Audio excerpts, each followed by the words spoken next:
America के सहायक व्यापार प्रतिनिधि ब्रेंडन लिंच दिल्ली में मौजूद हैं। यह वही ब्रेंडन लिंच हैं जिन्हें अमेरिका ने भारत से सीधे बातचीत करने के लिए भेजा है। और यह मुलाकात किसी साधारण दौर की नहीं है, बल्कि डोनाल्ड ट्रंप के उस फैसले के बाद हो रही है जब उन्होंने भारत पर 50% का भारी टैरिफ थोप दिया था। यानी कि अमेरिका पहले अपनी ताकत दिखा रहा था और अब वही अमेरिका वार्ता की मेज पर आकर समझौता करने की कोशिश कर रहा है। आपको पूरा मामला विस्तार से बताते हैं। ट्रंप सरकार का मानना था कि भारत रूस से कच्चा तेल और हथियार खरीदना बंद कर दे, वरना अमेरिकी बाजार में भारतीय सामानों पर भारी टैक्स लगेगा। अगस्त 2025 में यह टैरिफ लागू हुआ और भारतीय निर्यातकों पर दबाव बढ़ा। खास करके स्टील, फार्मा, टेक्सटाइल्स और ऑटो पार्ट्स जैसी इंडस्ट्रीज प्रभावित हुई हैं इससे। लेकिन असली झटका अमेरिका को ही लगा है, क्योंकि अमेरिकी कंपनियों को भारत से सस्ते दामों पर मिलने वाला सामान पूरी तरीके से महंगा हो गया है और उनकी सप्लाई चेन गड़बड़ा गई है। भारत ने साफ कर दिया है कि वह किसी भी दबाव में अपनी विदेश नीति को नहीं बदलने वाला है। रूस से सस्ता तेल और डिफेंस सहयोग भारत की जरूरत है और इसे छोड़ना नामुमकिन है। अमेरिका के 50% टैरिफ के बावजूद भारत में निर्यात की विविधता यूरोप, अफ्रीका और एशियाई देशों में अपने नए बाजार खोजे हैं।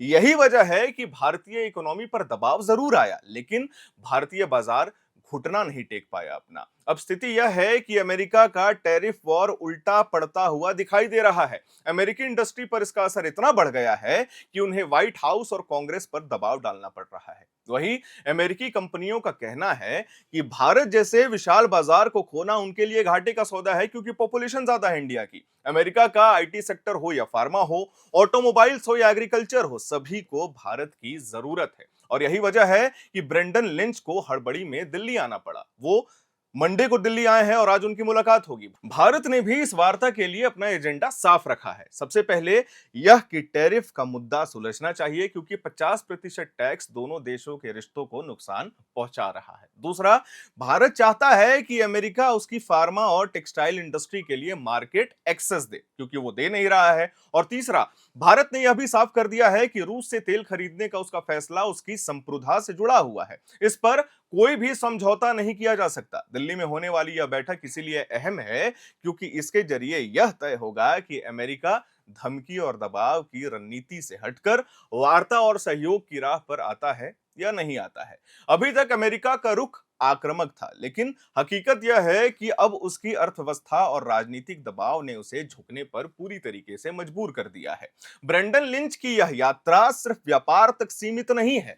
भारत अमेरिका के बीच जियोपॉलिटिक्स चेन हो या फिर ताकत हो, यह भी डिपेंड करता है इससे। इस वार्ता का हिस्सा होगा कि क्या क्या आने वाले समय में होगा और नहीं होगा। अमेरिका जानता है कि भारत को खोना मतलब एशिया में अपनी पकड़ को कमजोर करना है, और यही वजह है कि आज ट्रंप प्रशासन भी झुककर बातचीत करना चाहता है, खासकर भारत से।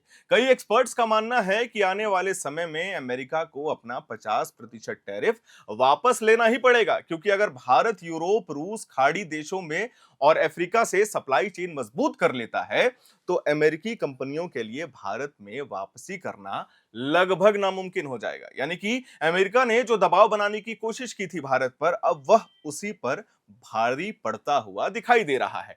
भारतीय जनता और उद्योग जगत का भी यही संदेश साफ है कि हम दबाव में आकर अपनी नीतियां नहीं बदलेंगे। भारत की आर्थिक शक्ति और उसकी विदेश नीति अब इतनी मजबूत हो चुकी है कि दुनिया की सबसे बड़ी अर्थव्यवस्था भी उसके सामने झुकने को मजबूर हो जा रही है। इस पूरे घटनाक्रम का सबसे बड़ा संकेत यही है कि अमेरिका का जो ईगो था वो टूट चुका है। 50% टैरिफ लगाने वाला वही अमेरिका आज बातचीत के लिए दिल्ली आ रहा है। वही दिखाता है कि अंतर्राष्ट्रीय राजनीति में ताकत केवल दबाव से नहीं होती है, बल्कि मजबूत इरादों और संतुलित नीतियों से भी बनाई जाती है। भारत ने ट्रंप सरकार को यह सिखा दिया है कि अब कोई भी देश उसकी स्वतंत्र विदेश नीति और आर्थिक स्वाभिमान के साथ खिलवाड़ नहीं कर सकता। दिल्ली में होने वाली इस वार्ता से नतीजे चाहे जो भी निकले, पर दुनिया ने देख लिया कि भारत ने झुकने के बजाय डट कर खड़े रहकर अमेरिका को झुकाने पर मजबूर कर दिया है। जैसे जैसे इस मीटिंग का अपडेट्स आता जाएगा, हम अपने चैनल के माध्यम से अपने दर्शकों को देते जाएंगे। कैमरे के पीछे मौजूद है मेरे सहयोगी अभिषेक मुकुंद।